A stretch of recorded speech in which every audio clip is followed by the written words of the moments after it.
drinking at the local watering hole, and believe me, it was a hole, called the Ginger Ale. Finest place for an adult beverage in all of North Fork. I just slurped down my second whiskey and sarsaparilla, served up real strong like by Randy, the feller that owned the place and tended bar to save a little coin. Anyhow, I just polished off that numbing nectar when she sauntered in. She wore cattails and baby's breath, breath as sweet as a hickory stem.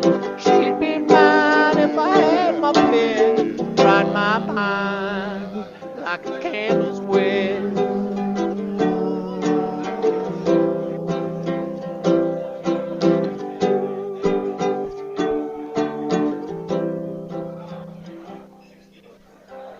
I couldn't believe my luck.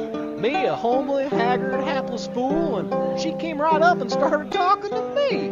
Looked me right in my good eye, and her teeth started rattling like a player piano, plunking out my favorite tunes, saying all the things that'll make a feller hot under the collar. Well, I'd long been lacking the gentle touch of a woman. At that point, I'd have walked barefoot with her all the damn way to Rusted Butte. And it was winter, I should have mentioned.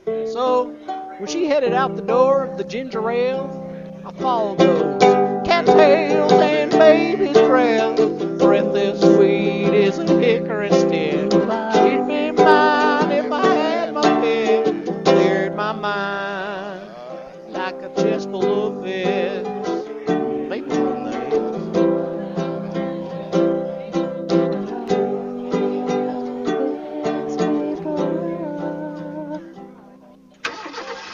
So we hop into the back seat of a late model Caprice, made by a Chevrolet, of course, and I was just realizing I didn't know the name of this angel that done floated into my life when the man in the front seat starts calling her Barb. Barb's friend, the driver, was dressed real snazzy-like. He had no physical defects, near as my good eye could tell, but he still had a cane, a zebra skin cane, just laying there on the passenger seat. Had a peacock feather perched on his hat, too. Kept talking about money and hoes. Well, we were passing by the feed store, and I was about to tell him he could get a decent hoe and tiller for cheap, but it was closed that late in the winter night, and anyhow, why shop for farming implements when I was having a great time admiring Barb's cattails and baby's breath, breath as sweet as a hickory stick. She'd be mine if I had my pick, sweet but salty like a fine Chex Mix.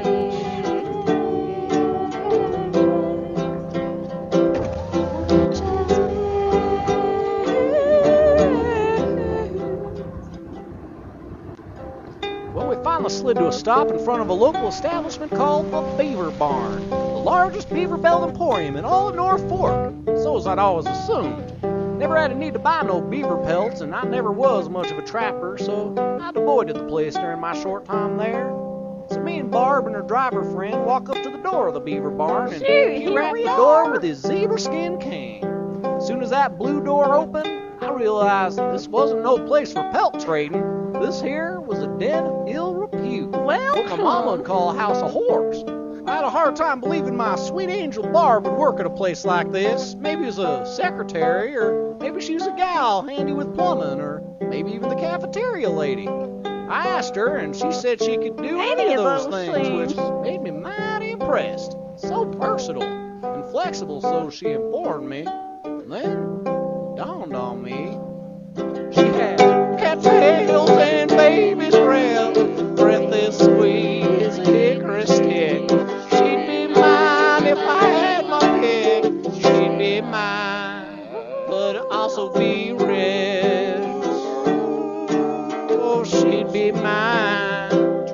Steve, Ricks, and Carl's, and Randy.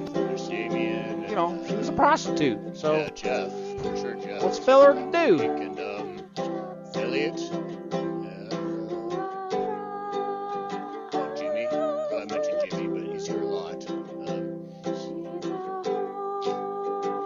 Oh, of course, there's Jimmy J. He's another Jimmy. Then there's, well, a whole lot of them, actually. So, hope you're wearing a raincoat, pal.